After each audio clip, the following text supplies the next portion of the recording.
Dahil Sunday today, namasyal kami ng family dito uli sa favorite namin pasyalan dito sa Bermosa, Imus, Cavite.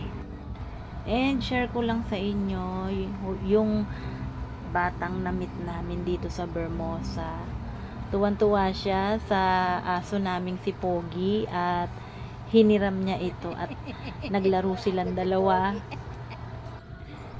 At syempre, tuwan-tuwa din ako habang pinanonood ko sila kasi kitang-kita ko sa mukha ng batang si Happy kung gaano ka saya na makipaglaro sa aming doggy. Ayan, ang cute-cute niya, tang pogi-pogi.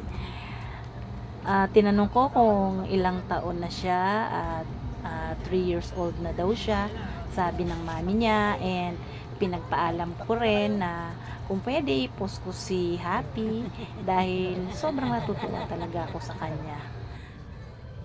Nakakatawa din tong mga alaga naming aso kasi ito pala yung purpose nila talaga, makapagpasaya na kahit mga bata ay tuwan-tuwa.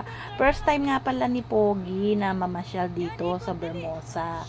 Kasi hindi ko siya palaging sinasamang lumabas dahil mahiluhin siya sa biyahe.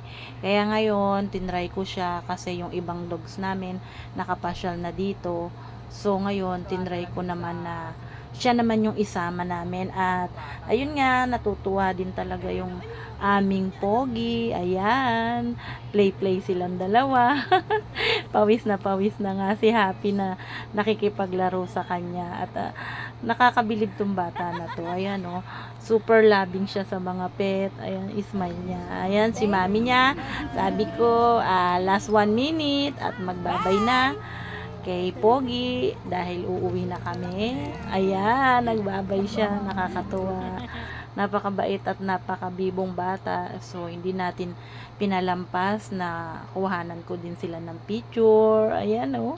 Sobrang memorable to para sa kanya at I know na hindi niya malilimutan yung araw na to hanggang sa siya ay lumaki at hopefully na makita uli namin siya sa mga susunod na time na pasyal namin. At ayan, ang daming dogs dito. Ang tatalino rin ng mga dogs dito. Kagaya itong black na Belgian. Kahit wala siyang tali, tinuturuan siya ng amo niya. And ayun na. At nag-enjoy kami dito. Dito na rin kami nag-dinner.